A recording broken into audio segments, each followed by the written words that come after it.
Hello and welcome to episode 18 of War Down South, the fortnightly Warhammer podcast from the south coast of the UK. Callum joined by Ricky and Sam as usual this week, and this entire episode is me talking about one of my favourite subjects in the Warhammer hobby, Swinging.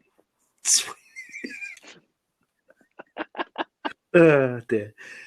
Drukhari. So, sit back, grab a stiff drink, and get ready for the most unfocused and unhelpful codex review you will ever listen to.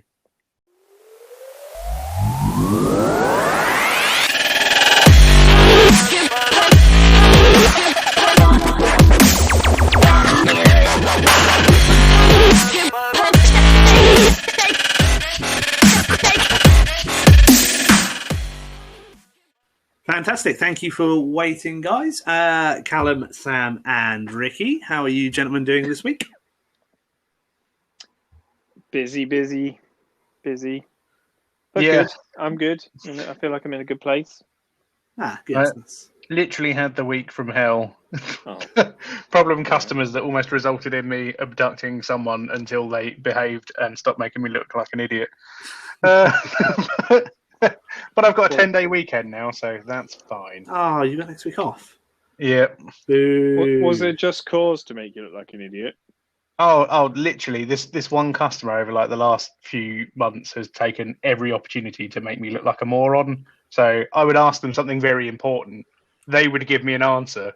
I would relay it to senior management, and then without fail, within 10 minutes of me having relayed that information, they would then call me up and go, "Oh no, I've told you the wrong thing," or wait until our management speak to their management, and their management would go, "No, that's not right," and then I would get a call going, "I told you the wrong thing," and it's literally been that solidly for 2 weeks with this one customer.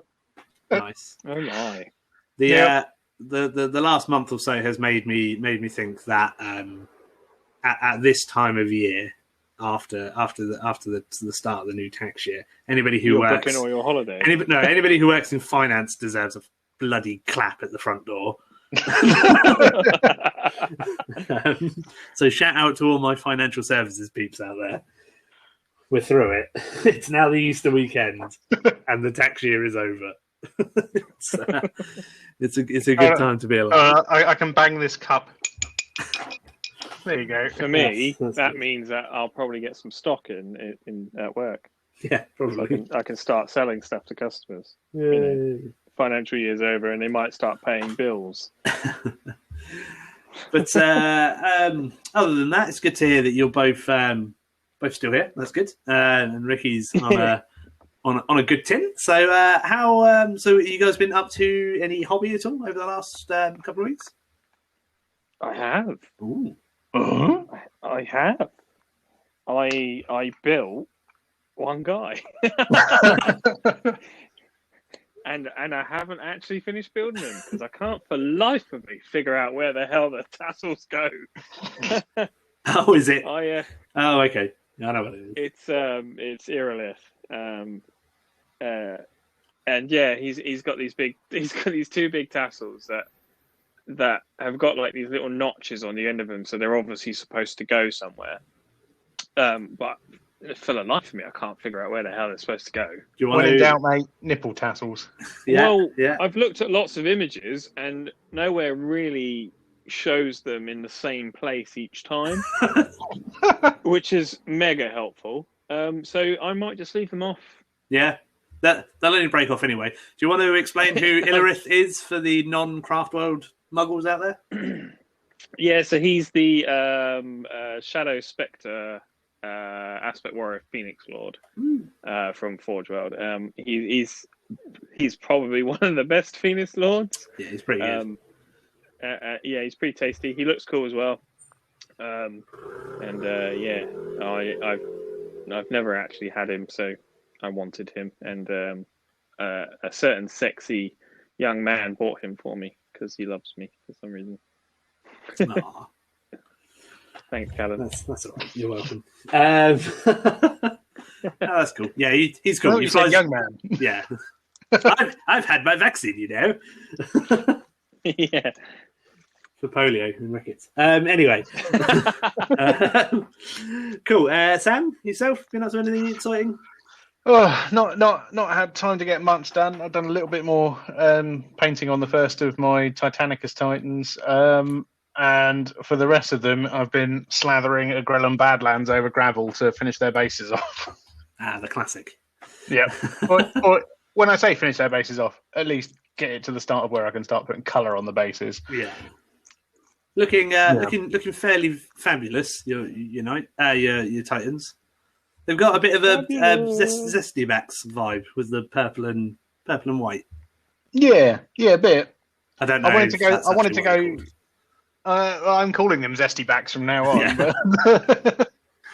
But yeah, I wanted a bit of purple. There doesn't seem to be much space within the Titan Legions for anything really original. So I'm like, I want to do something, but this is that Legion. In the end, I just went, fuck it. I want a bit of purple. That'll do. A nice purple sash on them all. Done. That's cool. That's cool. But have you enjoyed painting it? Because I didn't enjoy painting the ones that I painted. That's a no. I have enjoyed it. That's 100%. Like, how can I word this to not be a no? I think it's more me down to choosing that off-white colour that I've taken as the primary on my armour plates, because that takes about 5 or 6 layers just to get an even keel on.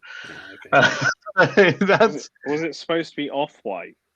Or was it actually supposed to be white, and you're just not? And you just can't paint. Admitting to it. No. It's an off-white. I've specifically purchased so it's a very, very, very, very, very, very, very, very, very light grey. But yeah, no, I have enjoyed it. They're quite intimidating models, to be honest. Yeah. I thought there's a lot to them. But thankfully, my laziness can be covered up with rust pigment. So there we go. There it is. Yeah, rust and debris pigments. Yeah, fuck you. They're the way forward. Yeah. Yeah, right. What about you, Callum? Have you done some hobby? I didn't really do any hobby because I've been very busy with work. And then I've played my first game of Garden Hammer of the year literally earlier today. And I initially intended to take my knights, and then I realised they were all in pieces because I've taken them off their bases to be rebased. So I hurriedly put together like 5 Raider and Ravager chassis last night and today. That's hobby to me. Yeah. So yeah, up until about last night, I hadn't touched it. So this is technically a continuation of my Moose Ride army, so I'm still going strong. I haven't given up on mine. It's just slow. So I just made sure the majority of parts and models were about getting some base ideas down and just sort of gushing over this codex primarily. And I'm very excited about it. So yeah, I've got lots to talk about today. Hopefully we will have the most informed listeners in regards to the Drukhari Codex outside all of the Drukhari players who listen to the Real Space Raiders podcast. And that's cheating because they all listen to that and they've got like 3 or 4 of them, whereas this is just me. So whatever. Fuck you, Paul. My stuff's gold. So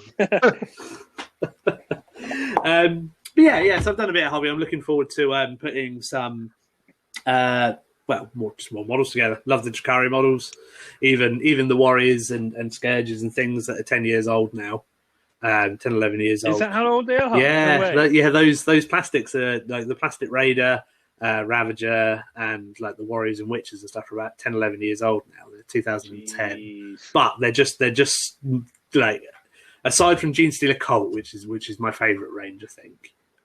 The models are just great. Everything from every kit is interchangeable. So you can create some really like nice, unique units and characters and stuff. So I'm assuming the Gary Morley Barnett head that you sent me for a laugh didn't get attached to anything. No, it hasn't been attached to anything yet. I don't think it ever will be. because That's why I gave you it. that comes from a very, very dark time of Games Workshop sculpting history. It also came from a very, very dark place in my hobby room. I'll have you know, the big hand and head period of Games Workshop. Just like I think I broke down laughing when I pulled it out of the box. Like, I didn't think things like that were allowed to exist anymore.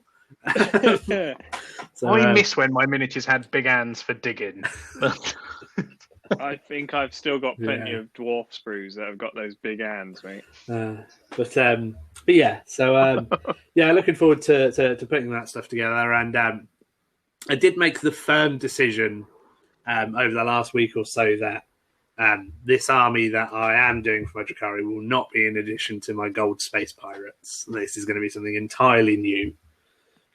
So maybe down the line, once this is all up and running, I'll get rid of the gold ones. I know, but I can't really justify having 2 Drukhari armies, especially when Just have one big this one. new one is going to be well over 2,000 points, because I'm going to want to build like rack heavy lists and witch heavy lists, and I may have got all 30 incubi that I can use now. So I want to run a 30 incubi list, obviously. And possibly like multiple Tantalises and stuff like that. So yeah, so maybe shift those. But we'll see. So other than that, obviously, all of our listeners, just give us a shout what you've been working on, especially over this Easter weekend. If you're not working too hard, crack on, show us what you've been working on. Before we enter the GW news, what are you guys drinking this week? I'm drinking the wonderful triple distilled, 100% grain spirit, Tesco owned vodka. Oh. I thought you said you were having a good week. Yeah. It's a funny old world. Like it's a long walk to Tesco to get the decent stuff. You know, it's just potatoes and a ethanol, shorter right? walk. Yeah. It's a shorter walk to the one stop, but I won't spend the money on the rum in the one stop because it's cheaper in Tesco. So I'll buy the vodka. I was going to say, when you're saying like triple distilled grain vodka, I was wondering why you were growing those potatoes, just squeezing them real hard. That's good. Sam, how are you indulging? Not yet. Just having a standing cup. To? Oh yeah, I've got some cracker that I intend to polish off over the Easter weekend and then have a nap. This is when you should crack it open. When you get that chance to chat with your friends and not drink loneliness. No, because I want to be awake for after this. Because as soon as we're done, I'm sticking on Falcon and the Winter Soldier, and I'm not falling asleep through it. Oh yeah, of course, new episode. Yeah, I caught it this morning before I left for games, and I was an hour late for games because I was watching it. it's like sod that. I was like, I've got time. I squeezed in a couple of episodes of Snowpiercer this morning, and where are you? I finished it last night. Oh my god! So you've watched both seasons, yes, Sam? Yeah.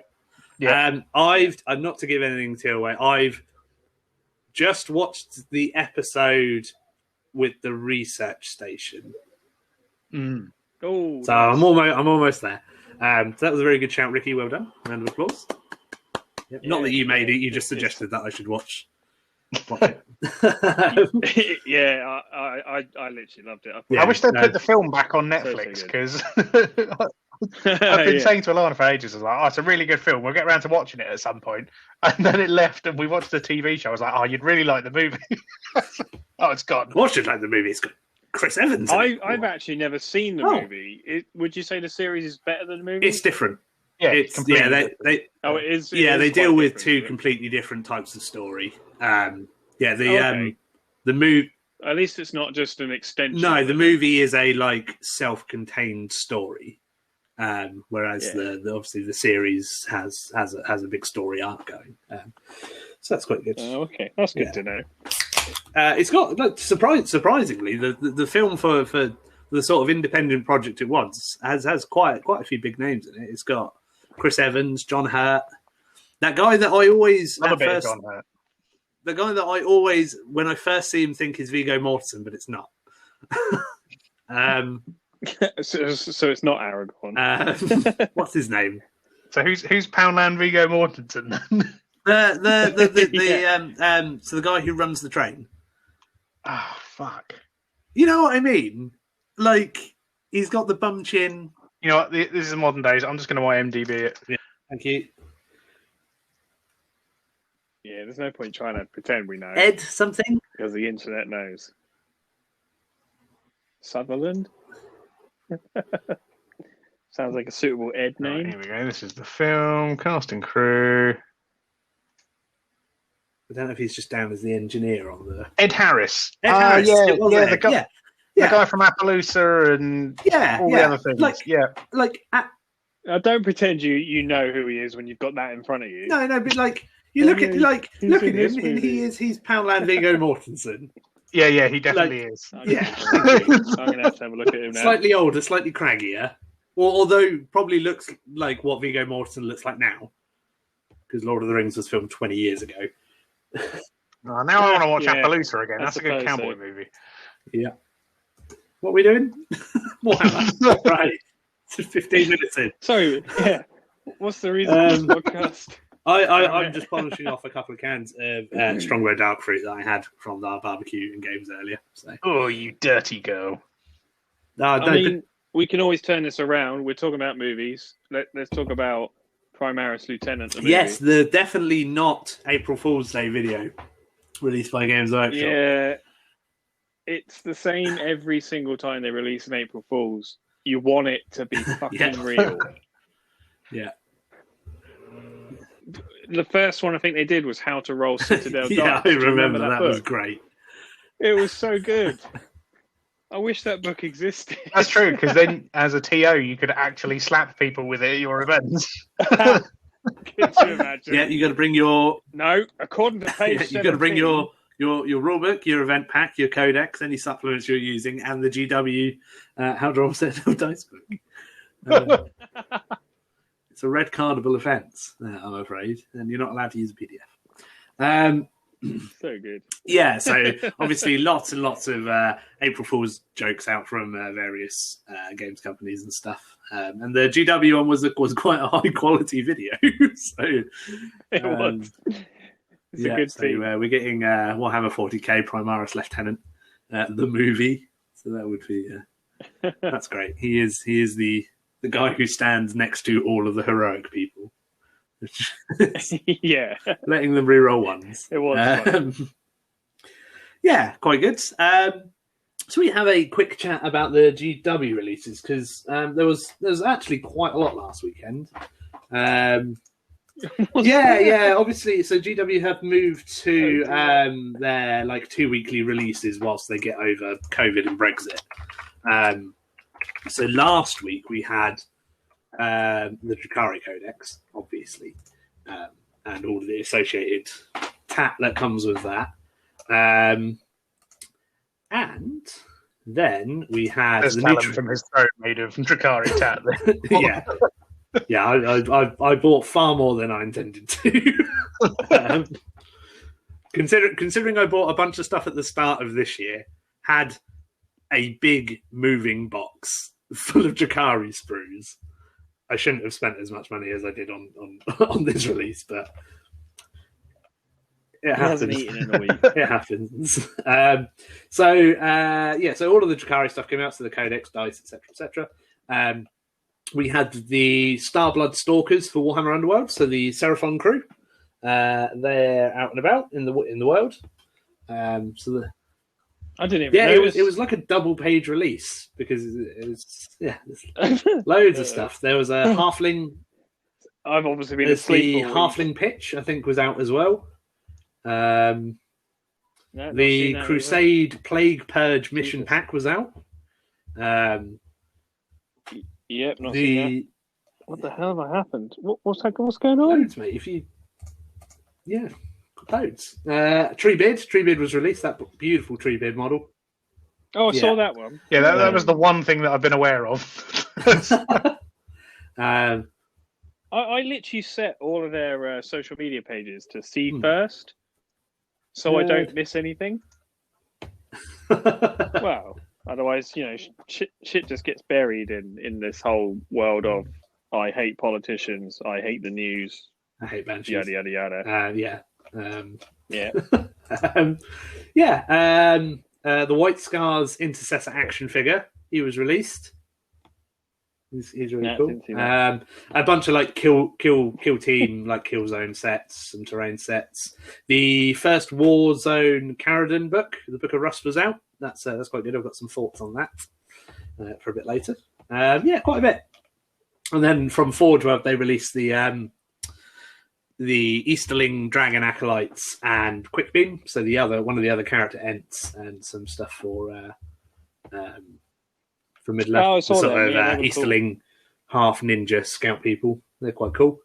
On really Midler, cool. we actually got we got a hint on where the next book is coming.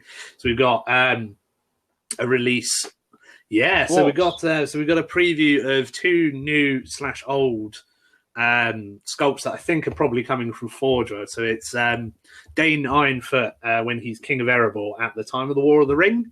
And his son Thorin Stonehelm. So for people who aren't massive nerds of the books, during the War of the Ring, so during the Battle of like Siege of Minas Tirith and stuff, Sauron sends a massive Easterling and Canned army to attack Erebor, and all of the dwarves and men fight a huge war in the north.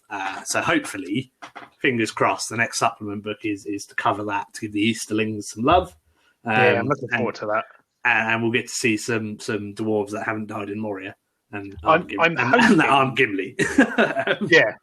I'm hoping they flesh it out a little more because from the look of that teaser article, it's based on an Erebor reclaimed list. I'd like them to flesh that list out a bit more rather than here's a handful of warriors, Thorin's company dressed better, but you can't use all of them now. I'm kind of hoping it's based off of that. You've got some generic dwarf Erebor warriors instead of having to use Iron Hills stuff, etc., etc. And that would be quite cool. So that's exciting. Hopefully that's coming sometime down the line. I'd like to see like a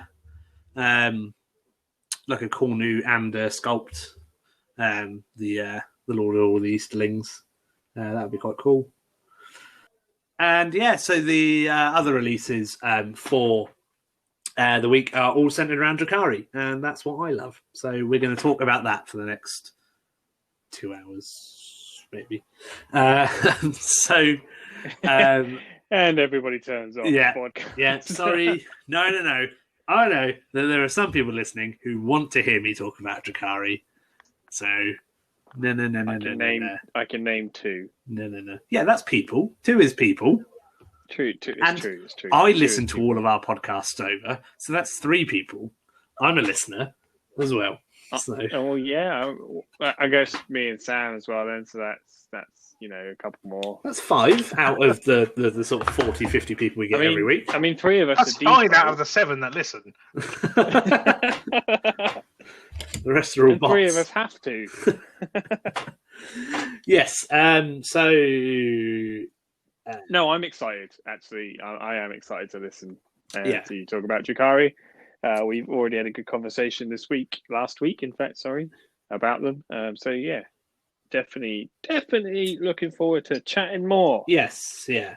I'm very excited. It's sort of my sort of first impressions off of the back of this are it's another Codex Games Workshop has done that has knocked it out of the park, following the major Codex releases of the year. The editions so far, so Space Marines, Necrons, Death Guard, and now Drukhari, along with the Marine supplements. Just brilliant. The army does what it's supposed to do really well. It's built around theme like the Death Guard and Marine and Necron books are. And what really impresses me is that there seems to be a design philosophy of let's just make these armies good at what they're supposed to be good at, and then the game will just balance itself. As long as we don't put anything in that's too outrageous, and like there are some things to say that maybe the Dark Angel supplement is a bit too far that way, but books further along the line will just naturally trump it, rein it in. It will create matchups and metas will develop, etc. So yeah, pretty much everything in the book is usable. There's a couple of dud units, but out of the 30, 40 that there are in the book, it's ones people weren't ever going to use anyway. What's that then? It's the Beast Pack stuff. So it's the Clawed Fiends, the Chimerae, and the Razorwing Flocks, plus the... the Flocks are gone. Yeah. Well, they're still... They're still in the book, but since they're hammering in sort of the first year of 8th edition, they've not really recovered. But good time. Yeah, so obviously I've got units for all three of those, and then the Beastmaster you're only going to take if you take Beast Pack stuff, so you're probably not going to see him either. I could have seen like use to him if he wasn't a character, because then he could run around doing scramblers and actions and stuff. But yeah, that's the only sort of stuff. And even them not being great, they're all three of those choices are cheap, and you can use them for certain roles. So you can use them for engaging all fronts and screening and little counterattack units and stuff. Or even just like, hiding in a building, sitting on an objective. You can use them for that. It's just they're not the optimum choices within the book in comparison. You could put points elsewhere and they'd be better spent. Basically. Yeah, there's a few instances of that in the book, but with everything else, everything has its own reason why you would take it, even though something is that does the same sort of job is slightly better at a different good thing. So it's quite interesting from an internal balance point of view. It seems that there isn't this is the build that is good. That's good. Because that's where they were. Right? Yeah, they had a So I'll start with the first sort of point is just sort of give my opinion on where Drukhari were at through 8th and at the start of 9th. Played with them a little bit in 9th and played them quite heavily in 8th. The core of the army seemed to be the same throughout 8th and 9th so far. And that really was built around the...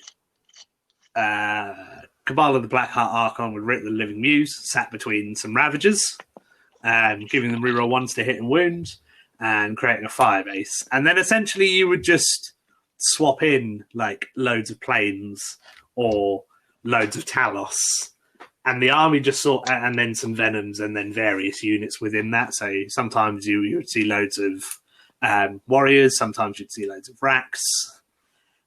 Sometimes you'd see them in a lot of soup lists, but there was usually that core of the Ravagers or the planes, and then usually a mix of both of those plus a third element, and that sort of just cycled through. Like I can remember like 3 distinct periods in 8th and 9th where like big blocks of Talos were good, and like one was during the night heyday because you could equip them all with Haywire Blasters and just mortal wound knights to death and be very resilient off the back of it.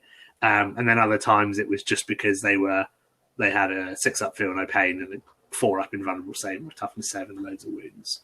And so they sort of like they lacked a lot of utility on a lot of their units. That you would see units of Reaver jet bikes, but purely in there to score engage on all fronts, for example.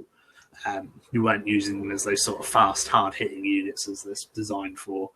I tried to make a case at the start of 9th edition that Hellions were good, because you could give them +2 movement on a combat drug, and they were infantry, so they could move 16 and do scramblers or raise banners on objectives, but they weren't really. They still weren't good at that.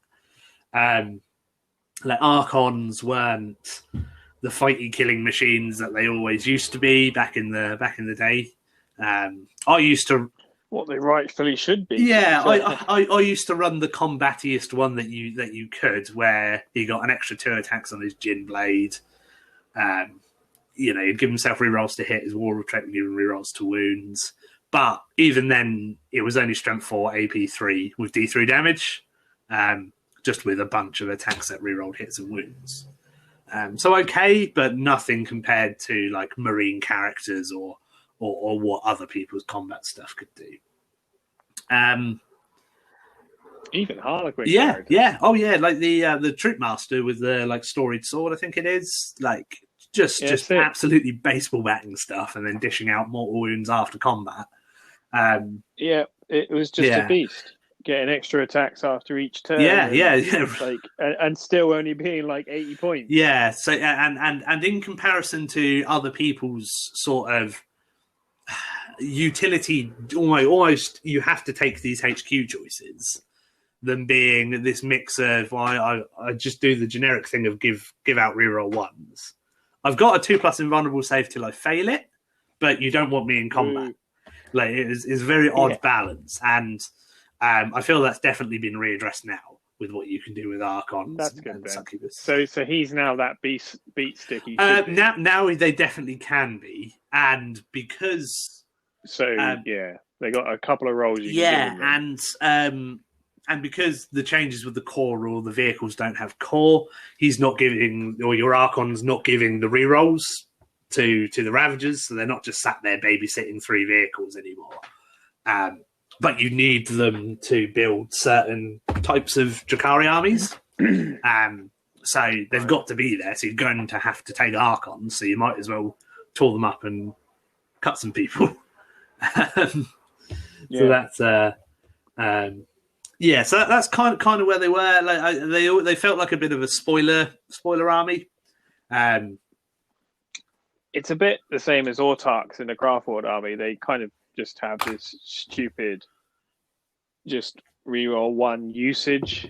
Yeah, it's and you just feel like that's not who these guys are. Yeah, there's a lot more you can do with because I mean like Space Marine captains and Archons and Autarchs are and like Canonesses for Sisters of Battle. They are the sort of military leader of that force. So they should be like good in combat. They should be able to give buffs to stuff, but I'm just going to give you reroll 1s to hit. Got very, very dull in 8th edition very quick. And just using them as these little batteries of giving your good shooting units reroll 1 seems like a bit of a waste of 80 odd points. 100 yeah, points exactly. Apologies. My road seems to be an absolute drag race track today. People going up and down it. It's all right. I've noticed. I just pointed I out. can definitely hear it. So hopefully my microphone... I can hear it ripping up towards me, whatever that was. Hopefully... is it heading your way? So my microphone shield is clearly doing its job, so that's good. It'll run out of petrol before it reaches me. So it's very strange because this is a codex where there are no new units in it. There's nothing new. Like the only real change to force organization is that the Court of the Archon is now 1 unit again instead of lots of individual units. But okay. What you choose? Yeah, so they're essentially you can have 0 to 6. So it's 4 to 16 models in the unit, and you can have up to 4 of each type. So you could just have 4 Urgul or 4 Slith, or you could mix and match up to 16, which is quite. Is it all the same? No, each. So it doesn't get complicated. Each of the 4 types of model do have their own points value, but it's that they don't have any optional equipment or anything like that. So it's just sort of. Oh, right, okay. Yeah, they're a bit of an odd unit, but again, they've got their place within the codex structure, and so like this is what I was sort of apprehensive about where there wasn't any new units, or the only new model we got was Lilith, who's an underused character anyway. I was sort of apprehensive that they were just gonna, or GW were just gonna port the existing rules into 9th and have a tinker. But they've completely overhauled the identity of the army. I felt that they were a very good shooting army. That's what I primarily used my Cabal army for. Just fly around your opponent, try and stay out of combat and get them. And then you use things like Archons and the occasional unit of Incubi or the Incarn to just like jump in and murder those small units that are left. And in theory, that's not... No, and it's sort of like you can do that and you can build that with this book, but that doesn't fit with what you want to have to do in 9th. And so you can build Cabal heavy armies that fly around and shoot people, and in a lot of matchups that will be good.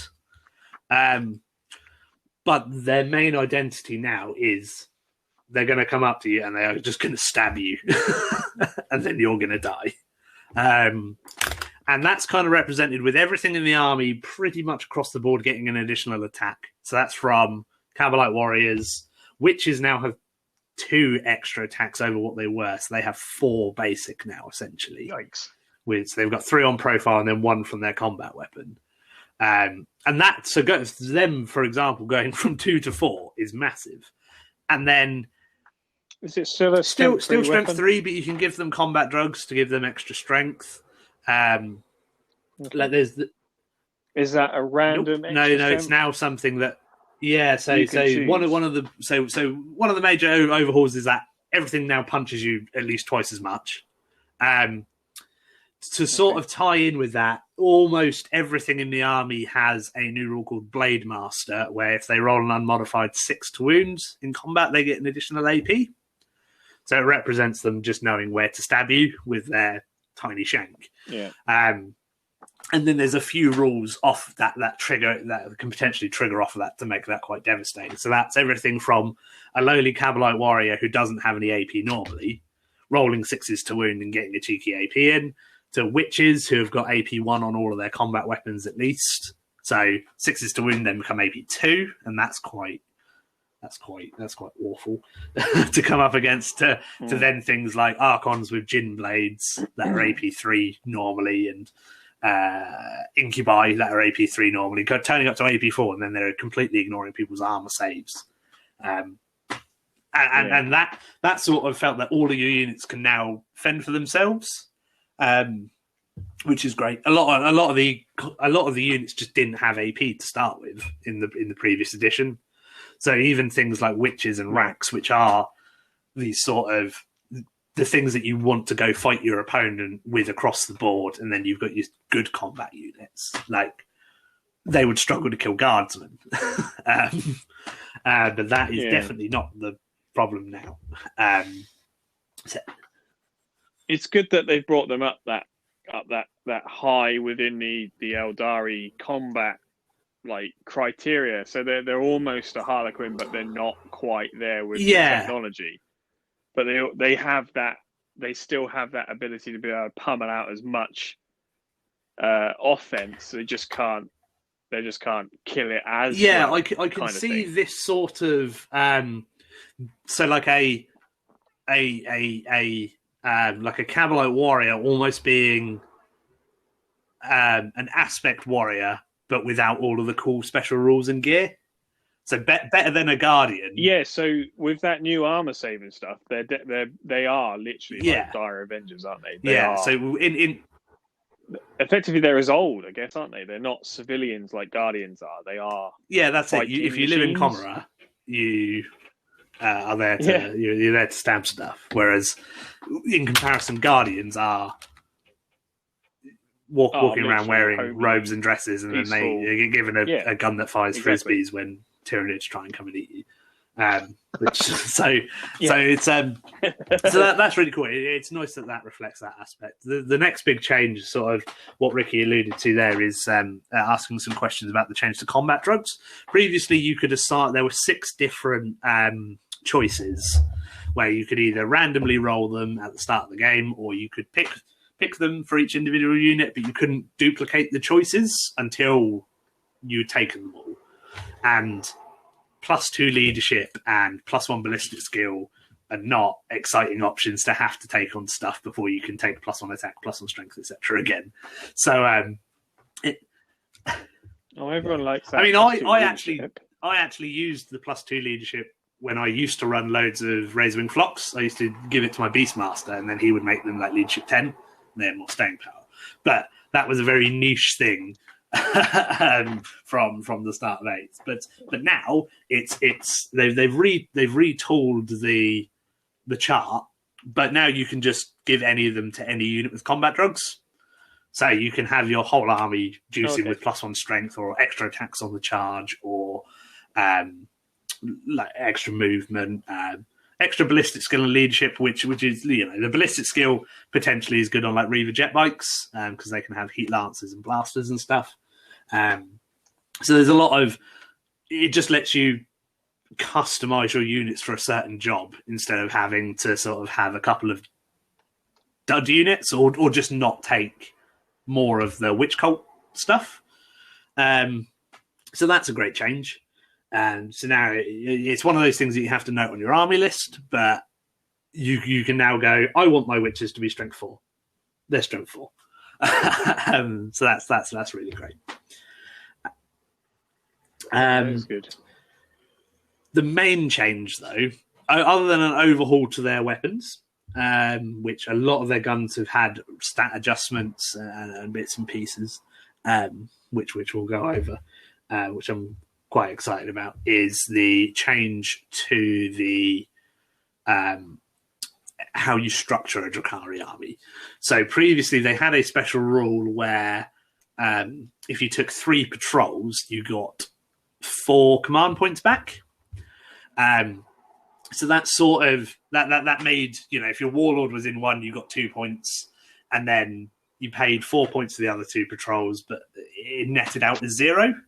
And that was kind of like a really freeing way to do it. But now, if your army only includes patrols, then all patrols are 0 CP. So that's from taking 1, 2, or 3. Doesn't really matter. So you can sort of build a more separated army by doing that. So you can just have, this is all of the Cabal stuff I want. I want to mix that with a load of cult stuff. There we go. 2 separate patrols, for example. Boom, doesn't cost me any CPs. So right off the bat, you've got a load of the good resource to use at the start of the game, because their stratagems are very good. The other way to play them is you can take a real space raid detachment. So this represents an Archon essentially pulling together his alliances with witch cults and cabals, and then jumping out the webway to go grab some slaves and plunder and do all the cool things that Drukhari do. And so what this lets you do is you can take a single real space raid detachment, and you've got to take an Archon, a Succubus, and a Homunculus, as well as a Cabalite Warrior, Witch, and Rack unit. So each of the characters, and then one of each of their troop units, essentially.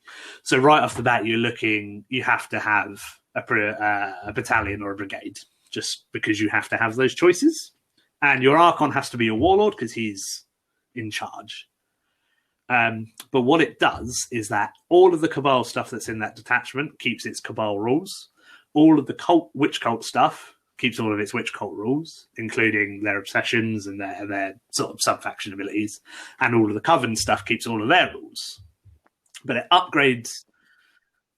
Oh, so they finally allowed them to be best powers. Previously, if you had, mix. You know, if I took some Cabal of the Flayed Skull, and some Cult of Strife stuff, they would have to be in separate detachments, otherwise they'd lose all of their special rules.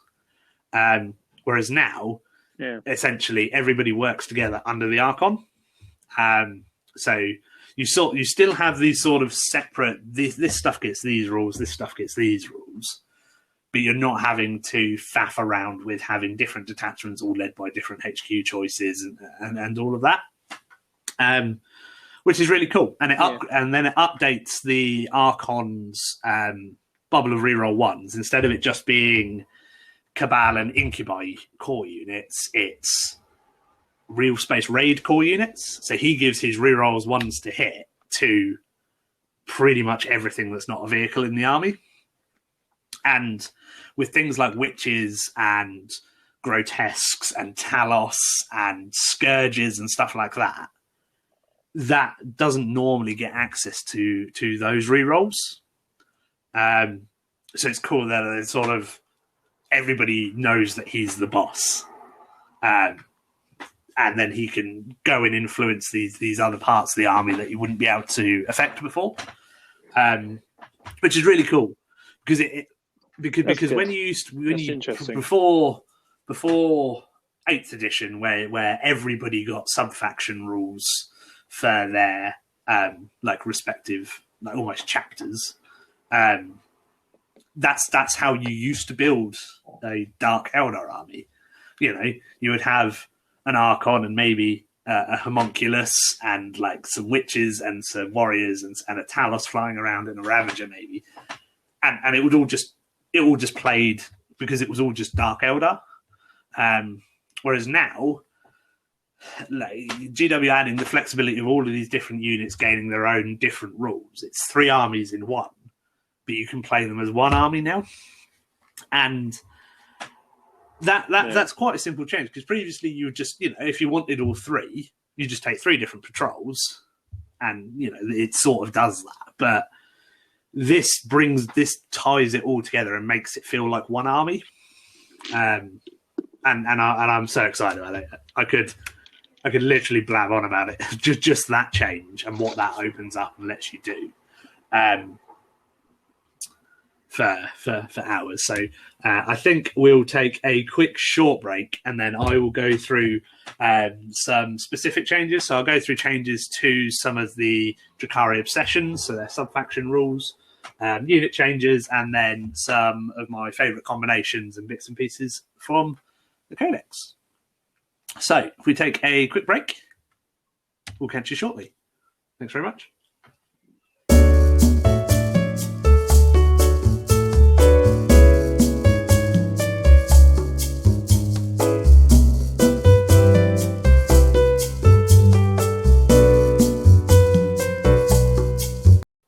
Great, thanks for waiting there, guys. Still Callum, Ricky, and Sam.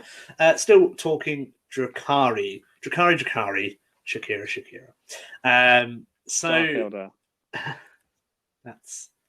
That's a very, very out of touch phrase to be using. We don't call them that anymore, Ricky. To be fair, Drukhari sounds so much better. Yeah, than Dark Eldar.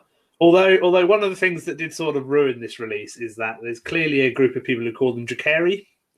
And the amount of memes where you see Drew Carey's face. Carey, yeah. So poorly photoshopped onto Drukhari models makes me feel really, really sad. Well, now I know what to do while I'm bored at work and have spare moments. Start manufacturing those and harassing you. Yes, so please don't do that. Is there actually a meme with Paulie as a face of a Drukhari? Oh, I don't know. That'd be quite cool. I could put Paulie's head on Drew Carey. Well, yeah. That's very meta. Yes, so still talking about the book. So the actual codex itself, really nicely laid out. Smells great, just like the rest of the 9th edition books. Always smell your codexes when you first take them off, because it is something that disappears very quickly. And it's great. It's true that. And I've done that all the time since Wargaming. I love smelling books. It's not a perverse thing at all. And us Wargamers always wonder why people look at us strangely. Huffing books. I don't do it in public. Walking into your local Warhammer store, purchasing your book and sniffing it before you walk out the door. We've had to have this conversation with people on the train going to events before, where they've started taking miniatures out. We've had to slap them out of their hands. We're like, not in front of muggles. Yeah. It's exactly that. Don't snort your books in public. Not that anybody should be ashamed of their wargaming hobby, but a lot of people You don't. want to make sure that you keep your models by the end of your travels. Exactly. So, as with the other 9th edition books, really nicely laid out, loads of cool new artwork, loads of cool new backgrounds. Vecht. Let's talk about that. Yeah, Vecht is back.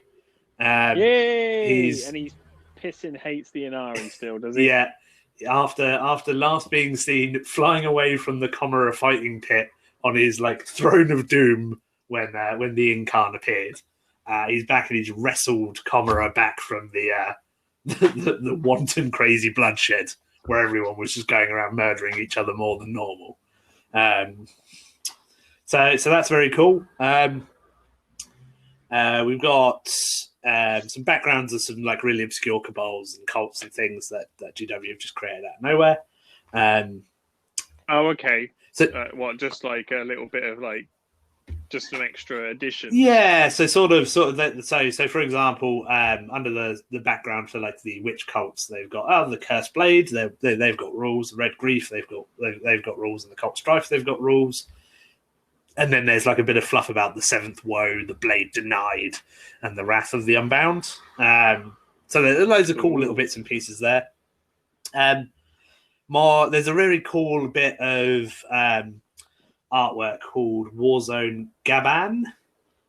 So maybe a hint towards one of the future Warzone books, but it's I'm not sure if it's like a Mechanicus like procession through a desert or it's the outskirts of a city, but there's loads of like janky Mechanicus stuff, like weird planes, and then there's like a tear in real space above them, and you can sort of see like splodges of attack craft and stuff coming through it. It's a very cool piece of artwork. So I quite like that. Getting to the rules, laid out in exactly the same way as the Space Marine Necron and Death Guard books. So we've got sort of a split of core rules, Battleforged rules, a chunk of Crusade rules in the middle, and then all of your units and points values. So sort of already talked about the detachment abilities with the raiding forces. The other change is how they work with Ynnari. So I know Ricky and I were talking about this when it was confirmed. So now you can't include any Drukhari and non-Drukhari Eldari. That's difficult to say. Units, isn't it? Units in the same detachment, unless all the models in the detachment have the Ynnari keyword. So previously, you could put in one of the Ynnari characters into a Drukhari detachment, and it wouldn't change the Drukhari detachment's rules. So sort of like an Inquisitor, sort of like coming in. Don't mind me. You do your thing. I'm just here to observe. But that's changed now. So they've added the weakling kin rule. So you can only take Drukhari. You can only take Drukhari with Ynnari stuff if it's all Ynnari. So that's fine. So nobody will be doing that. Which is a shame. That's a shame because I only bought a triumvirate not this that year. long ago. So following the trend of upgrading like unique characters within codexes like chapter masters, chief apothecaries, etc., there's the Lords of Chimera. So for each detachment, you can upgrade either an Archon, a Succubus, or a Homunculus to give them a bunch of special rules, relics, and warlord traits. So that's quite cool. The Archon's one lets them fight twice once per game. Gives them a cool relic that gives them a feel no pain and like extra attacks. A cool unique warlord trait that gives them +1 damage to all their melee weapons, excluding relics. So that's quite tasty if you've got an Archon that can fight twice. Coming in and having a like automatic 3 damage power sword, gym blade, etc. Husk blade. That's quite cool. The witch one essentially lets the model, when they consolidate, move an additional 3 inches, and they don't have to move towards the closest enemy model. So it lets you jump in, murder a load of stuff, because the witch characters are very murdery, and then jump out of combat, which is great. Or go tie something else up, which is really cool. And the homunculus one lets them essentially come back to life the first time they're killed. They trigger a load of their like cloning techniques and stuff and appear somewhere else, which is very cool. For each of those, they then let you add a retinue for them. So this is an upgrade to one of the troop units. So it's actually heralded the return of the Cabalite Trueborn and the Hecatrix Blood Brides. So the witch they used to be elite units, and they were very, very favoured within the Drukhari community because it meant that you could do cool modelling things, give things cloaks and extra guns and cool heads and things. So GW have added one for the homunculus covens called the Hemoxites. That's a very difficult word to say. I don't know how it's supposed to be pronounced, but essentially, I'm going to go with that. That's now gospel. Yeah, Hemoxites. I don't know. I got the hemo bit. But essentially lets you create this sort of like elite unit that represents their bodyguard. So, for example, the Cabalite Trueborn, they get an increased ballistic skill, so they hit on 2s, and they always ignore all negative to hit modifiers, so they always hit on 2s, which is really cool because it represents them flying around and shooting stuff. The Hecatrix, very well. So 10 warriors in a raider with 2 blasters and a dart lance are very popular because that's a good amount of reliable gun. I did see a certain post come up where someone locally was asking for blasters and no one replied. So this is no doubt why. I messaged Rob straight away as soon as I saw that, and I was like, "You looking for blasters? Your boy got blasters." Some of you. There's the Hecatrix Blood Brides. So the upgraded witch units, they all get weapon skill 2+. But if they roll a 6 to wound for the blade artist ability, instead of an extra -1 AP, they get an extra -3 AP. Which makes them at least AP 4. Which is great. Obviously, that represents like the most double hard witches in a cult, knowing how to kill stuff. So essentially, they just walk in and stab Space Marines in the joints or whatever, and just work around the armor, which is very cool. And the homunculus coven stuff, they get additional armor save and invulnerable save. And once per phase, the first time they fail a saving throw, they just ignore the damage. So it goes down to damage 0, which is quite cool. Represents them being roided up. So that's very cool. That opens up some really interesting like modeling opportunities. I know that I'm going to like make a unit of Blood Brides, a unit of Trueborn, and a unit of special rats. Hemoxites. Special racks. Special racks. So GW have sort of changed how a lot of the named cabals function. So, for example, Cabal of the Black Heart, which used to be included in every army list because they had the Agents of Vex stratagem, which was an automatic no card for whatever stratagem your opponent wanted to do, and the Warlord. Is that still about? So the stratagem has changed. So the stratagem has changed from 4 points, and on a 2+, you just ignore what your opponent wanted to do. Now, if your opponent uses a stratagem, you can use Agents of Vect once per game.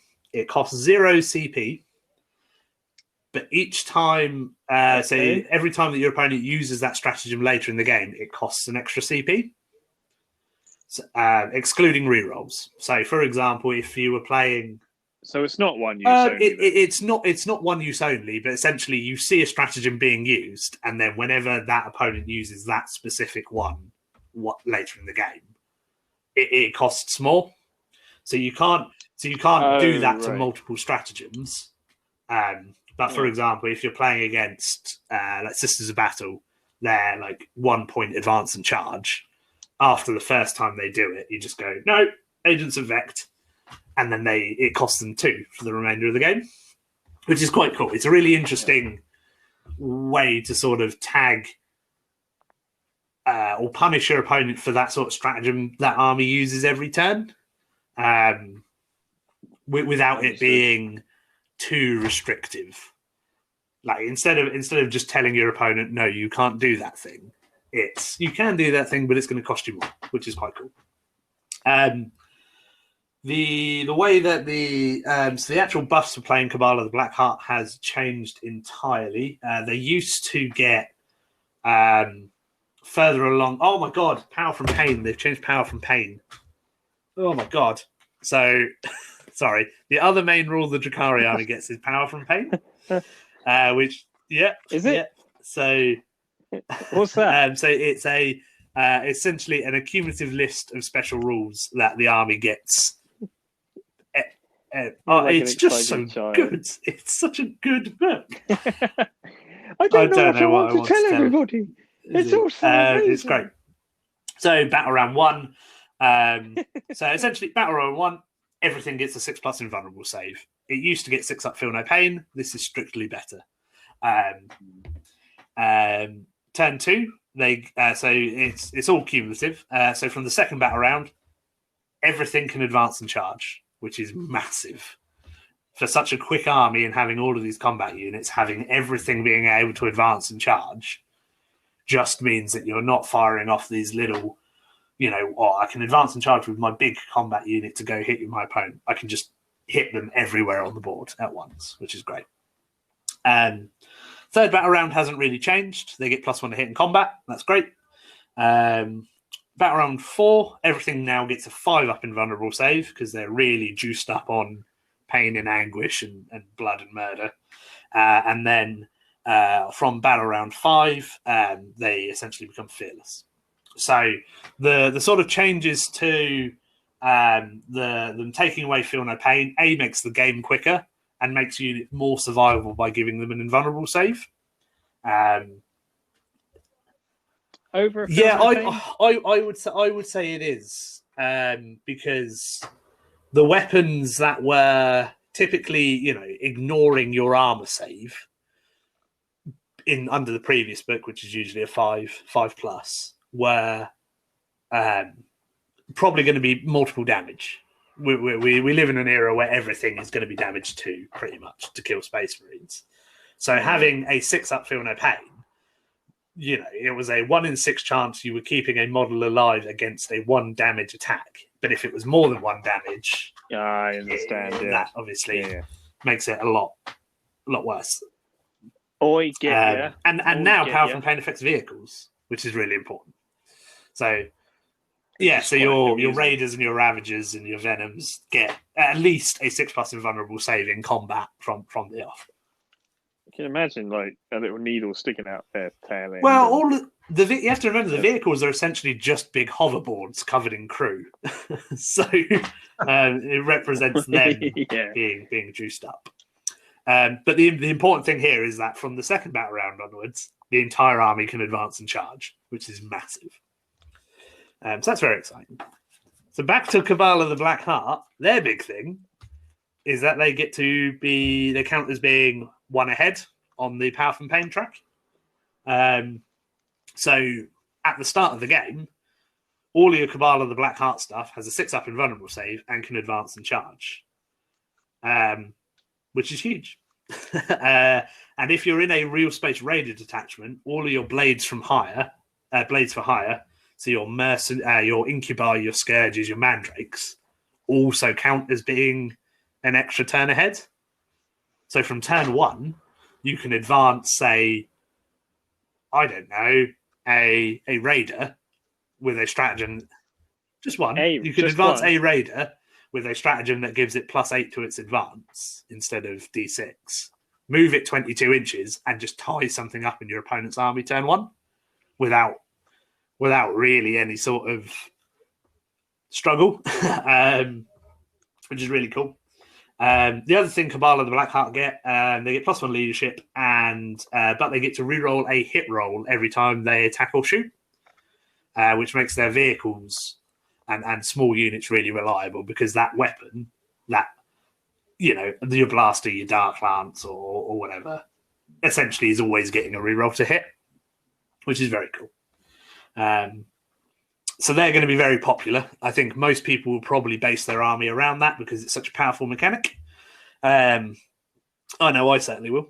Then there's Kabbalah the Poison Tongue. So this is where I think you build the shooty Drukhari army. Essentially, they increase the unmodified wound roll for poisoned weapons by 1. So all of your splinter rifles, splinter cannons, splinter pistols, etc., instead of wounding on 4s all the time, they wound on 3s, which is a big difference when you're shooting at Marines or whatnot. That becoming essentially 33% more effective is huge. And then their other thing is, if any models are destroyed by a poison weapon, when your opponent takes a combat attrition test later in the turn, they're at -1 to it. And there's a lot of little mechanics like that in this army that drop your leadership, make extra models flee, and increase or penalize your combat attrition tests. So I think there was a wacky combination of stratagems and bits and pieces and warlord traits and stuff, and you can get people, if you get it all to work, you could get someone at like -4 to a combat attrition test and -3 leadership. So if you get a big unit of guardsmen or whatever failing a leadership test, they're only sticking around on 5s and 6s for each model. Yeah, that's pretty cool. Obviously, Space Marines pretty much ignore it. So yeah, I think it would be I think it would be something Marines that you could potentially do once we start to see more armies like Mechanicus and Sisters of Battle get their new codexes, where there's more of these newer armies about. So just sit tight on those wacky combos, I think. Do you think leadership combos will be a thing again? I wouldn't want it to be too overpowering, because then that creates a really negative experience for people. So, for example, you could kill like one model in a unit, give them loads of negatives to their leadership, and say -2 to combat attrition, and all they've done is lose a single guy in a unit, and then half their unit just dies and runs away. But being able, being able to play around that is a very Drukhari thing. So yeah, because Craftwells are still they've got a lot of leadership modifiers, haven't they? Yeah, you got your Hemlocks, you got your Shadow Spectres, and then you've got like psychic powers, and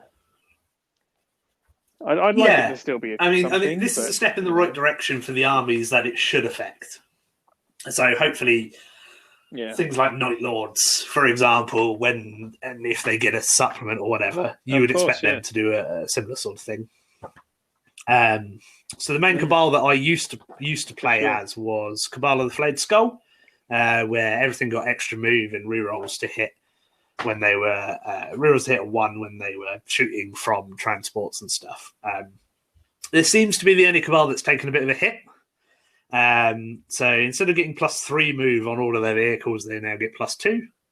They don't get rerolls 1 to hit with rapid fire weapons when they're shooting from their boats. But they still, they just don't have. So they get +2 move and they ignore cover still. So it was okay. I mean, it's not. It's ignoring cover isn't what it used to be. Not at all, but still it was super handy. Like when people were like, "Haha, I've got a 6+ save because I'm in cover," and you turn around and go, "No, you don't." That was pretty funny, but really not. I mean, I used to think it was great because it used to make Venoms move 19, and you could just fly something up 19 turn 1 and charge people with it and tie stuff up. but they're still entirely usable. They've got a cool stratagem where if they shoot anything with the fly keyword, they get +1 to hit, and if they shoot anything that's an aircraft, they get +2. So that sort of nullifies the -1 for shooting at an aircraft, and then still get the +1 to hit it, which is quite cool. Yeah, so the planes were something that I wanted to talk about because this seems to be the book that you're most likely to use them in. But so I was gonna speak to you about that because some of the content streamers and stuff out there have been talking about Drukhari flyers a lot more than anyone's spoken about flyers since 9th drop. So let's talk about why that. I mean, I think initially off of the bat, it's because the Razor Wing is relatively cheap compared to other flyers. It is so what now, is it now a Razor. And I'm guessing now because the dark lance. So the change to the dark lance is essentially it's moved from D6 damage to D3 +3. So it's always doing at least 4 damage, which is like I played it earlier today. It's great. It's such a wild change. It's supposed to literally be one of the best anti-tank weapons in the game. Yeah, like, strength 84, 3 + good? D3 damage. You're carving through tanks. So a standard Razor Wing Jetfire is I think 160. Yeah, and that comes with 2 Dark Lances and its set of missiles. So a missile for every occasion. And then you can upgrade your Dark Lancers to disintegrators, but I'm not sure why you would ever do that now. And you can give it a splinter cannon instead of a twin splinter rifle. So for 160 points, it's a couple of Dark Lancers that hit on 3s that you can put anywhere on the table. They've still got a 5+ invulnerable save. Obviously, they're -1 to hit because it's a plane. Versus a Ravager though, because a Ravager could obviously have 3 Dark Lances. How many? What's your point? So a basic Ravager with 3 Dark Lances is 140, so slightly cheaper. But you can hide it. Okay. It's got the extra Dark Lance instead of the missiles. There is a toss-up between the two because I think planes still. Yeah, I was about to say that makes it almost. Yeah, you can just depends on your play style almost, doesn't it? Or how you feel like you want to fit it within your army. Yeah, you go one or exactly. The other. I mean, if you're really very, very careful with placement of aircraft spaces, you can still chip a couple of inches off of people's movement by placing them sort of towards the end of where they're able to move. Like, because you can move under aircraft now, you can ignore their bases, but you can't end up on top of them. So you can still, like, if you're very canny with your movement, you can still sort of make charges more difficult, or like I said, chip off a couple of inches if that's the only way an opponent's unit's going to be able to move. But relying on them, obviously, lots of Drukhari players used to take 3 Void Raven bombers, a couple of Razor Wings. So it's like six Drukhari flyers was a very popular thing because they were very cheap points wise and they were very effective. In 8th edition, whereas in 9th, planes have obviously taken a bit of a beating, and this. Like I said at the beginning, this is the main example of that weird internal dichotomy where a Ravager and a plane does the same job. They're there to kill big things. The plane has the advantage of essentially being able to shoot anything on the table because it can move anywhere. But you cannot hide it. So you're having to put it in strategic reserve if you don't want it to get killed, etc., etc. Whereas the Ravager is cheaper, it's got the extra Dark Lance, but it's limited to the sort of regular lines of fire that 40k has now, with all the obscuring terrain. So I'm not to say that I've immediately written off the planes. I think they've definitely got their uses, but I would always take at least a Void Raven and at least 2 Razor Wings in all of my armies. It's good to see that there's an attempt. It's clearly there to do its job of fly in, blast something, and if it dies, it dies. They're not the flying circus flying around an army, keeping it safe with its bases that they used to be, or hiding characters and stuff like that. They're supposed to fly on, blast something, either fly off or die. The big change to the Void Raven is quite cool because they've changed the bomb, though. It used to be essentially up to 10d6. Roll dice for every model in the unit. Up to 10 dice. It used to be mortal wounds on 3s. It was a very my favourite. It was a very reliable bomb because it did the mortal wounds on 3s. But now it's still one use only. But you pick a point on the battlefield it's moved over, and then you roll a dice for every unit within 6 inches. And on a 4+, they take d6 mortal wounds. Yeah, so you're at -1 to that roll to see if characters are hit. Otherwise, it would just be. Otherwise, every army would have 3. Devastating, yeah. But very good for the sort of play that we're seeing with 9th edition, where people are setting up shielding units around objectives, a unit to hold it, and then like a counter-attack unit. You drop a bomb in the middle of that, chances are you're going to hit 2 units for d6 mortal wounds. Yeah, or just carpet bomb an entire area. But the Void Raven is nearly 200 points, and it dies to a wet fart. Like everything in this army. So the fly. Well, then what does it matter? What do dice do then? If you just take it. Essentially, if you feel good about it surviving turn 1, i.e., if you've got plenty of other threats, or you can deploy it out of your opponent's maximum range of their long range like vehicle killers. Oh my god, that's great because you can just fly over. It'll probably force your opponent to split up. If they don't split up, then you just bomb an area and hopefully, if you catch a character for d6 mortal wounds, cheeky. So that's good. They've definitely got a place, but they're not the sort of core firepower of the army anymore. Which it would. No. They've got a place. I mean, so for example, the Marine Flyers are actually good. That they are good. They're all covered in guns. They all hit on 3s. They've got all of the rules that Space Marines have got. It's just that other stuff is better in the codex. Whereas this feels like they are more of an option, but you're still going to probably see 2 to 3 Ravagers before you see any planes. Which is fine. I'm a Ravager with Dark Lance purist. I would always run at least 2 Ravagers with Lances and 1 with Disintegrators. And there was a bit of a fad over the last few years where everyone would use Disintegrators instead of Dark Lances, and now I feel vindicated.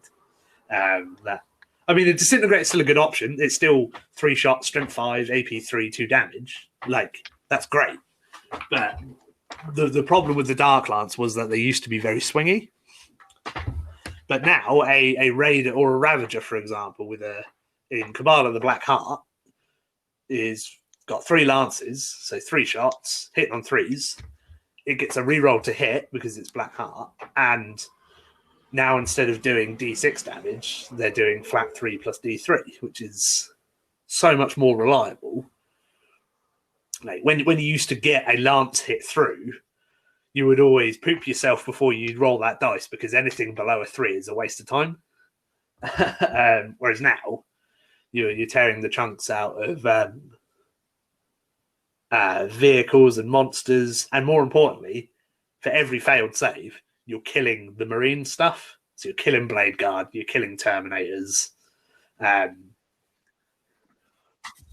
So you can turn it against a unit that doesn't necessarily have to be a big hefty vehicle. Like anything up to wounds 4, you're reliably going to kill. And that and so like Dark Lance is hitting things like mortifiers, penitent engines, these sort of weird. Yeah, exactly. Entire Death Guard army. You know, a Dark Lance punches through that sort of inherent resilience, which is cool because it should do. It's an Hopefully, I look forward to you would assume that it should be exactly the same, but nobody cares about Craftwood. So. I wouldn't. Well, we'll see. Cool. We'll see. This Christmas, it'll be. Yes, I'm fairly aware that I've probably already talked for about an hour and haven't actually talked about anything. So that's true. I mean, we've talked. If we take a quick break, what I will do next is quickly go through some of my favourite units and stratagems, and then we'll sort of round off the episode. Apologies to everybody who isn't interested in Drukhari or was looking for some cutting-edge insight into the meta of Warhammer 40k competitive gaming, but I'm just going to ramble on about this book until Ricky turns off the recording. So you're not going to get that from me because I don't want to give all of the secrets away. I'm not going to turn it off. I love it because everything that you guys are getting. Yeah, I'm getting in the future. I mean, this is paving the way for is the it though? This isn't just a thing. Harlequin should be great. If this is. I can't see what relation this has to Howling Banshees. I mean, because these units are good combat units. Fuck Banshees. Fuck Banshees. But if you look at your combat units versus, or your units in general versus Aspect Warriors, for example, you're getting almost on par with what should be the elite. Yeah, but you're forgetting one major factor, Rick, and that is that Craftworld are clearly the red-headed stepchild of the Xenos arm of 40k. No. You're just going to get hand-me-downs. You're going to get all the old Drukhari weapons that they don't want anymore, and bits of armor that don't fit. You know what? You say this, and yet when the new codex drops and your new miniature line drops, the world is going to go absolutely ape shit. Well, like they did for Sisters of Battle. Well, what's going to happen? It's another. You'll have the immediate bandwagon every time. No. What will happen is exactly what happens with every Craft World and every Elder Codex that drops, and it will be absolutely horrific because every single one has completely bent the meta to its will every time it's been released. So I'm sure it's going to do that, but Inari, it won't have any new toys like every other time. Yeah. Right, so we'll take another quick break and then I will focus. I'll put my blinders on and talk about some very specific things and a few combos.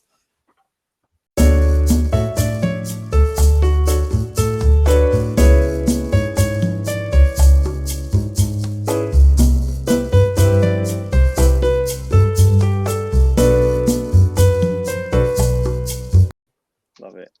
I do love the fact that Vector's back. Yeah, not in the game, unfortunately. No. But yeah, I don't think he'll ever turn up again unless it's like a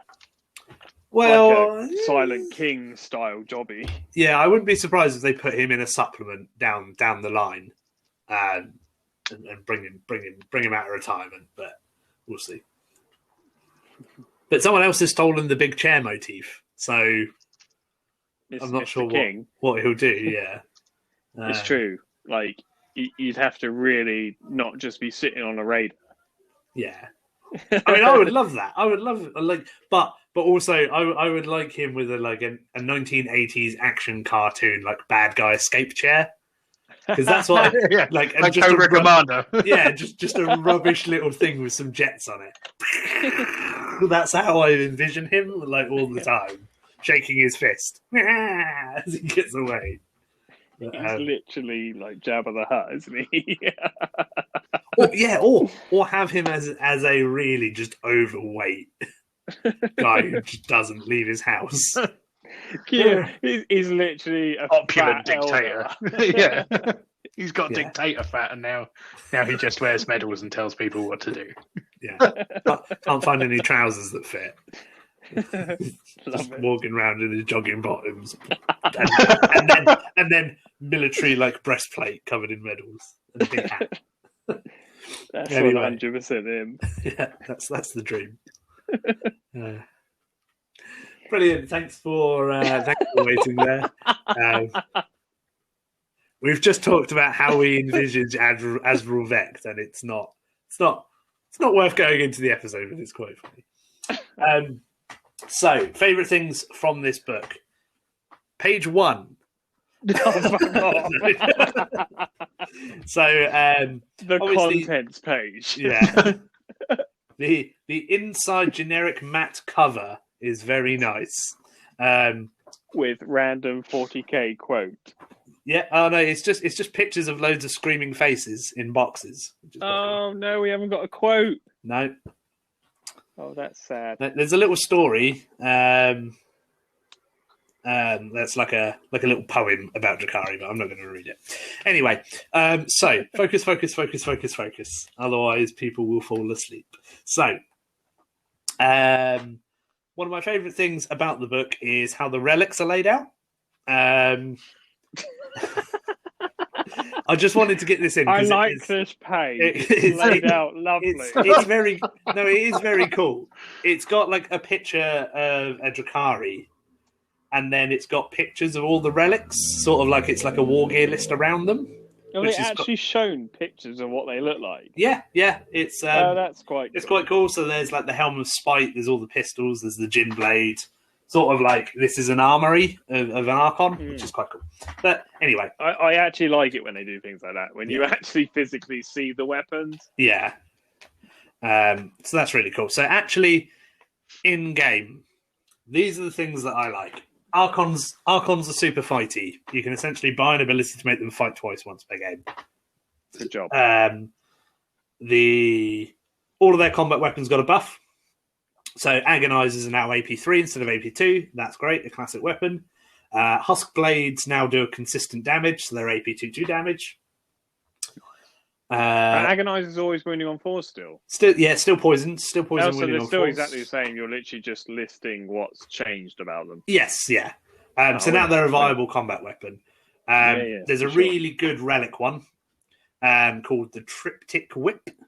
Is it laid out really nicely? It is on that page. It's really nice. It essentially. Do you get a picture of it? You do. It's 3 whips in one, essentially. Oh, very exciting. 3 whips. But it gives the model +3 attacks, poison 2+, AP3, 2 damage. It's absolutely obscene. So you put that on a succubus, they can have like she can have then 8 attacks. That would be 9 attacks basic. 9 attacks, yeah. She'll have 6, won't she? And then there's a warlord trait where they can get +2. So you can just have them walk into a unit, 9 attacks, hitting on 2s, wounding on 2s, rerolling 1s. I see you, Space Marine Captain, with teeth of terror. Yeah. And I raise you. My 3-pronged whip. Kia. And then the ability to just walk out of combat again, which is quite good. Oh, of course. Yeah. So, you can. You can make succubuses just absolutely like blenders, just run into units and just murder them, which is great. So she should be, though. In all honesty. Yeah. The homunculus is still the sort of buff character for all of their things, so all of their core units get +1 toughness when they're near them still. That's really cool. And they can heal stuff now. So that Mad Doctor vibe. I'm not going to go into Drazar, but Drazar got better. He got better? No idea how he got better. Oh, fuck He got off. better. Now randomly... How do you get better? Now randomly you just do -1 damage when you hit him. He's got a 2-up armor save. He's got a 4-up invuln. I don't get it. He got better. Oh, now he's got an ability to make you strike last. What? Because he's got a big scary hat like all Incubi. No, it's great. I'm going to put a positive on this and a flip side. Can't wait for Phoenix Lord. Yeah, he is going to... if he's the benchmark for a Phoenix Lord, they're going to be great. which he should be, because I'm pretty sure he's Ara, the old striking scorpion Phoenix Lord. I think I had a chat with you about this a while back. I thought you said they'd kind of rewritten it. It's sort of like, or it hasn't really been officially rewritten. It's kind of been encouraged that he might not be. Yeah, it's sort of that GW have moved away from the fact that like Incubi They're fallen Eldar. Yeah, they're not. They used to lean into that quite heavily, didn't they? Well, they used to have scorpion hats. Yeah, they did. Yeah. But so they're sort of like I think that's supposed to represent the origins of the Incubi Temple, whereas now they're just which it could still 100% make sense. Oh yeah, I mean you get a little. They might not obviously have gone that way. You get a little striking scorpion Phoenix Lord statue in the Incubi kit. Oh, do you? Yeah, it's very cute. Awesome. How many? You get one per kit. One per kit. Yeah. I need to talk to you about obtaining one. Then. I'm going to go and have a look at the sprue for that because I want to see it. Okay, I've got 6. And that, yeah, right. Can I have one? Please? That lets you know how many Incubi I've got and I'm planning to run. 30. Yes, yeah, good maths. Yeah, all of the troop units got better. That's really cool. Incubi are murderous. I mean, we sort of covered how good they are now when they're they got when GW covered their update months and months ago, but essentially they got 3 attacks each now. They hit on 2s. They're strength 5, AP 3, 2 damage. It's so immense. They can make you strike last. Such an immense unit. Essentially, at the start of the fight phase, they pick an enemy unit that's within engagement range. If they roll over your leadership, you fight last. And I bet striking scorpions are still going to be hitting people with baseball bats. Yeah. They might do a mortal wound on a 6. Boom! Careful. They might. Not even baseball bats, just Nerf bats. Yeah, literally like foam chainswords, mate. They're fucking diabolical, that unit. There's been a slight change to how mandrakes work. So they used to be able to deep strike in, but there's quite a lot of things that deep strike in Drukhari, and you can use webway portals and stuff anyway. So now they just turn up when they want. So now they can they deploy like scouts, so they can deploy anywhere on the table outside of 9 of the enemy, and they're deploying. So they just turn up where they want. Yeah. So they're sort of already at the field, so they're great for scramblers or planting flags. That's much better, to be fair, because that's almost a counter to a marine infiltrator, isn't it? Yeah, and which is nice because there's not much that can do that. Yeah, they still do the same thing. So they've got like a little shooting attack that can cause mortal wounds. They're fairly okay in combat, but once per game you can remove them from the table and put them in deep strike. So they sort of they revert to the shadows, which is very cool. That's very rad. Reavers are almost exactly the same as they used to be, which was quite good. So they're movement 18. So 10 points. They are not going to be 10 points. In this codex, But are they 10 They points? are currently 10 points, but they're not going to be 10 points. You never know. They might be 10 points. They're not going to be 10 points. But they're good. They're good. They're good for going around grabbing objectives, harassing units, or you could take big units of them and chop people up as you charge into them. Turn one. Are they as good as they should be compared to witches though? Because effectively, obviously, they're witches on. Yeah, so I mean, they've got the same sort of attack profile as a witch. They've got 3 attacks basic, and they get well, they've got 3 attacks basic, but they don't get the +1 attack weapon because obviously they're driving bikes. Yeah, got one hand on the bike. But they can have they can have a blaster or a heat lance, and heat lances are very good now. Have they always been able to take heat lances? Yeah. So I've obviously never seen them with a heat lance, so that obviously proved confusion. So people mainly used to just use them as engage on all fronts, screening, tying stuff up, and that's pretty much what their job is now anyway. Which is fine, but you could build a big unit of 12 of them, give them a load of combat drugs, throw them into your opponent turn 1, and just sort of keep them at bay. Keep a few stabs. The hard hitting witch unit are the Hellions now, so they're now toughness 4 instead of toughness 3. That's great, and they gained an extra wound. An extra wound and toughness 4 for standing on a fucking plate. For standing on a rad hoverboard. So They've got the Okay. same witch treatments. They've got all of the combat drugs. They can retreat and charge. They've got What's their glaive like now, though? so they are now +1 strength, AP1, 2 damage. So obviously they've got that. So they're like a shitter Harlequin. What do you call it? Yeah, stick. Zephyr glaive. Kind of the same sort of thing. Obviously, taking into account 6s to wounds, they get an additional AP. You can ram them full of combat drugs, and you can make them toughness 5. You can give them extra strength. You can give them extra attacks, extra movement, and you can take them in units of up to 20. So I've already got 10. That's a massive. That's a massive footprint on the bit. It's well, enormous. they're only. I mean, they're only on 32 mil bases. That's still a big unit. But there are some potential builds where that's a big bully unit for your opponent, and they're not too expensive. I think a unit of 20 is 320 points. Jesus for Christ, that is super cheap. You could maybe hide that on some tables, and if not, you just put them in deep strike, drop them in with some. My 3 Alaris or Terminators are like 400 odd points. But they are like the best of the Emperor's Guard, Ricky. But I'm pretty sure that 20 Hellions are going to kick the living shit out of them. Kids with pipes on skyboards. Just Kids with pipes on skyboards. fall over. Batting them to death. The future is now, old man. Just ting. And the irony is they're probably older than the poor custodian. So Scourges are where I love Scourges. The kit is great. You get some nice dynamic models. And they're beefy Dark Elder, aren't they? They're massive models. Yeah, so they used to be the only ones that had a 4-up save. Now everyone's got a 4-up. But now their armor gives them a 5-up invulnerable save, so they're a lot more survivable. Oh, does it? Yeah. Where did they get this armor? It's I don't know. Whatever, it doesn't matter. It's true. It doesn't matter. Yeah, they have it. The big change with them really comes with their weapon selection.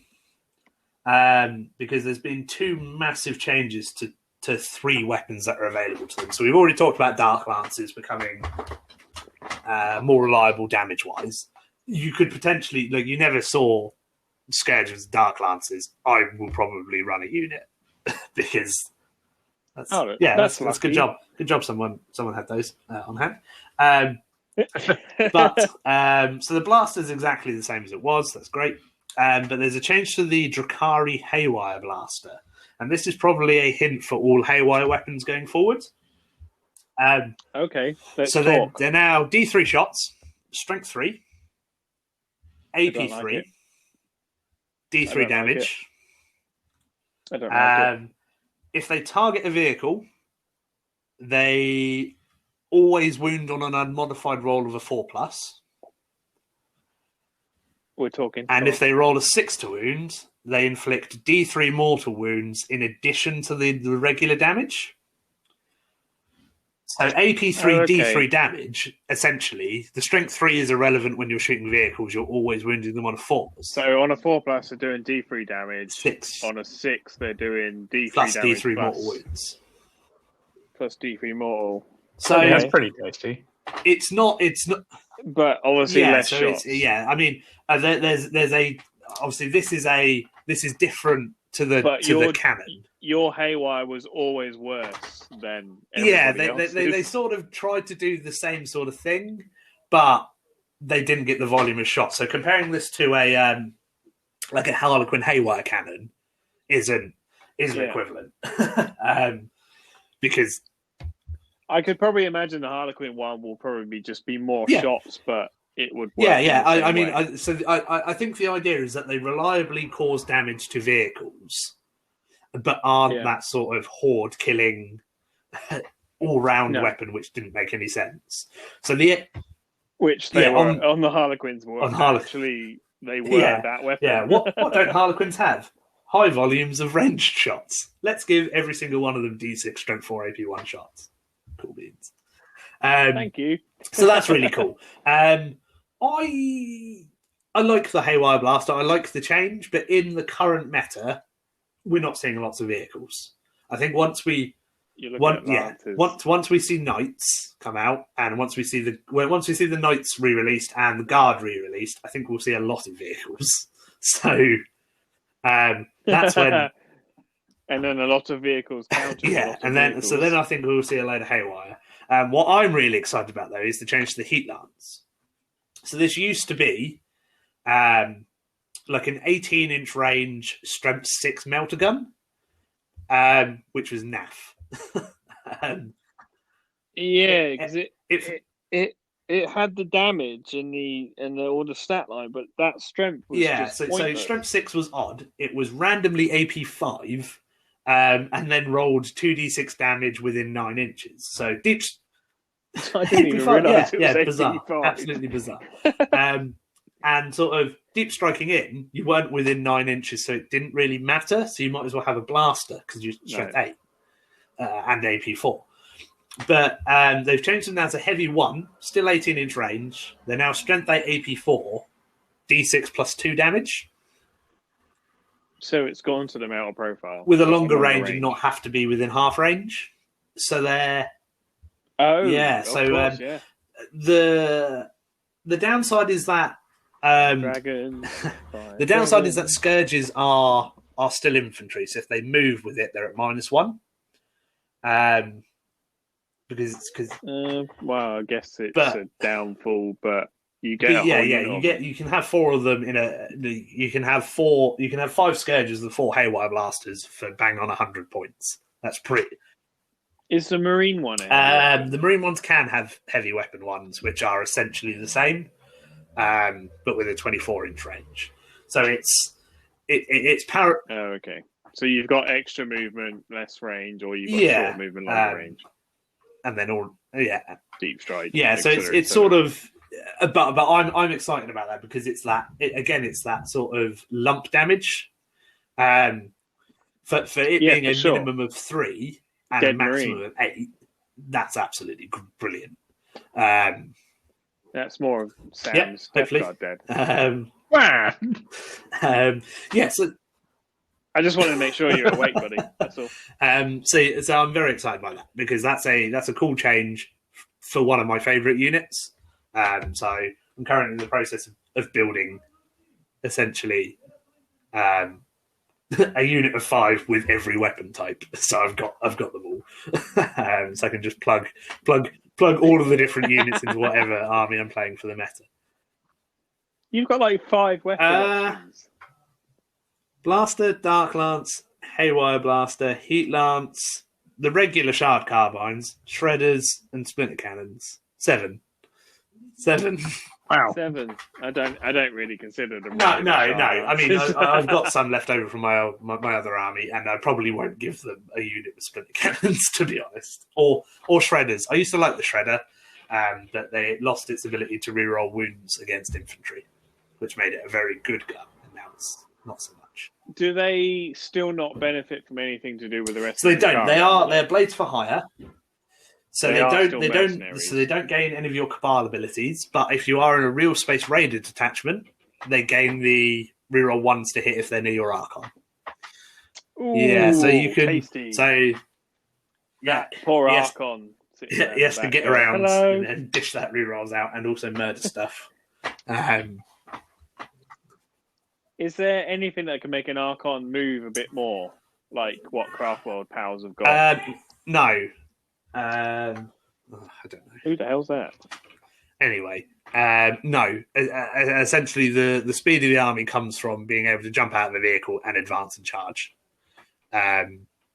So you're not really seeing an Archon charge turn 1, but if you need them in combat turn 2, they're going to be in combat, or to zip over to the other side of the board. The change that really benefits Archons, though, is and there is an additional transport capacity in Raiders and Venoms.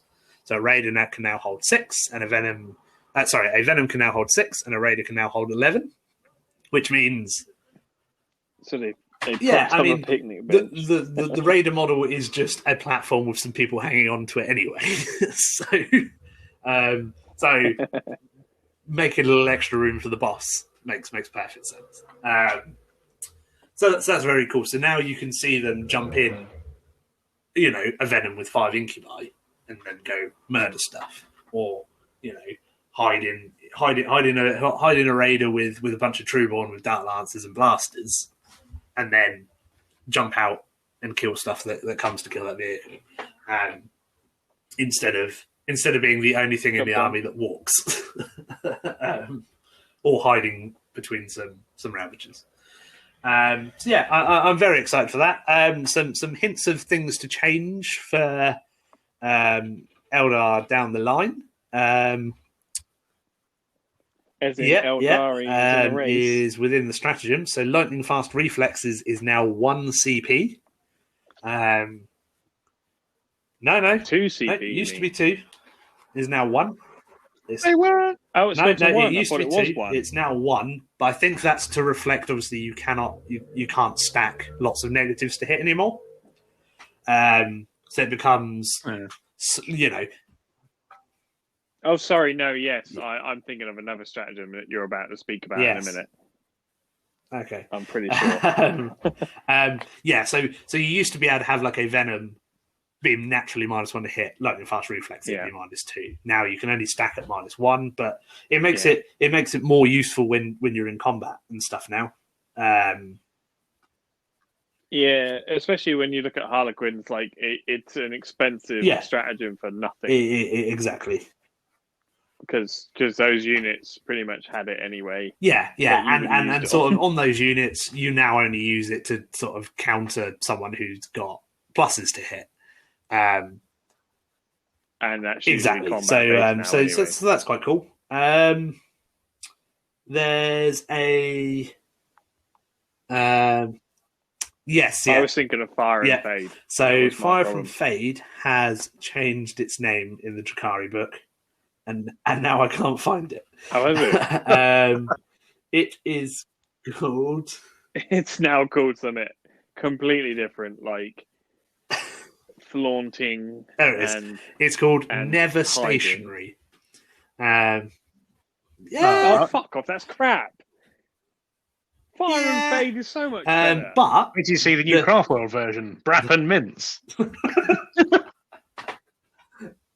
I would expect that. But it is now 2 CPs, but now you can use it on any unit except aircraft. So you can use it on vehicles, which is very cool. So you can have... Well, that's... Yeah, you can have a Ravager pop up, beep, beep, beep, and then jump back to behind.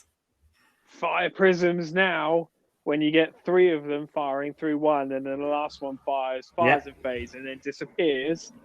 This Drukhari codex review was brought to you by the petition to make Craftworld Elder playable. Thanks, Ricky. Thanks, mate. I'm just trying to make it my heart, my weak heart. And there's a bunch of cool new stratagems essentially in here. They've only got 3 pages of stratagems compared to the normal 4, but there's a lot of sub factions in this book. There's 4 Cabal, 3 Cult, and 3 Witch ones. 3 Coven ones, sorry. So there's 10 extra stratagems locked up in that are sub-faction specific. So that's cool. And other than that, go out and buy it because it is a great book. Like genuinely, like. Apart from that, it's the best fucking Drukhari. Yeah. It's since 5th edition. So I think we're about to lose Sam because his headset's going to give out, but I think we'll wrap up the episode pretty much now anyway. I've still got power for the moment. Oh, okay. still here. It's Johnny yelling at me a lot. Johnny Five's screaming in your ear. Yeah. Since the sort of change to the modern Dark Eldar in 5th edition, this is definitely the best book for the army. That was back then. That was something entirely new, revolutionary for them. whereas this is just almost taken that basis and just cranked everything up to 11. So it's really exciting. There's loads of combinations. There's loads of sleeper units in here, combinations of stuff, cool relics, cool warlord traits, and even the crusade stuff's really cool. You can essentially nick other people's they fly around nicking other people's requisition points and stuff. No, it isn't. Yeah. No. Yeah, it's fine. Don't worry about it. No. So Sam has officially... Well, he's not died. No. His headset's died. So you're not going to... I don't know. I'll say I can still see him. No, he's just obviously we just can't hear him. Okay. Oh, I know that. I can see it. Oh, okay. I'm just saying, he's still connected. Yeah. You just can't hear him. I'm very happy with this book. Hello. If anybody wants to talk Drukhari with me, just pop me a message, because I will talk Drukhari at you until your face melts like you've opened the Ark of the Covenant. If anyone wants to speak Craftfolds with me based on this Drukhari codex and what we can see in the future, then just message me. I'm pretty sure I'm not going to get much. Apart from maybe Tom. I'm sure Tom's going to message me and be like, "Oh, buddy, yeah, we can see the future." Tom's come to the dark side. I've stolen him from you, mate. No, he hasn't. Pop him a message, mate. Nah, message. He won't last. Go on, we'll find out. He won't last. Taking him, snatched him away from you in the night. No, he won't like last. The Lindbergh he won't baby. last. He won't last. He'll come back. Right. Come back to the light. I'll make sure of this. Thank you all for listening. I'm gonna probably be rambling about Drukhari over the next few weeks. So prepare to be listening to that. And I will be popping a army list development article like Sam's Death Guard up on our WordPress site over the next week or so, going over sort of a basic army list that I'm using to whack a load of ideas at, essentially break down of why I like certain units, and hopefully develop a new award-winning trophy getting army from there, because that's what happened when the last Drukhari Codex came out. I won a slew of trophies, so hopefully this one will do exactly the same. Thanks, everyone for listening. See you later. Bye-bye. Again, pop us any questions. Thank you for indulging me and me not being able to put out any useful information with this book. It's always good. I've been drinking cider in the sun all day. I got to play some toys. I got to see my friends, and I got to talk about Drukhari. So I've had a very, very good day. So yeah, thanks for sticking by. Hit us up on Instagram, Twitter, and Facebook. If you've got any questions that you'd like us to answer or any ideas for the show, pop us a message, and we'd love to hear from you. Any shout outs as we go out the door, Ricky?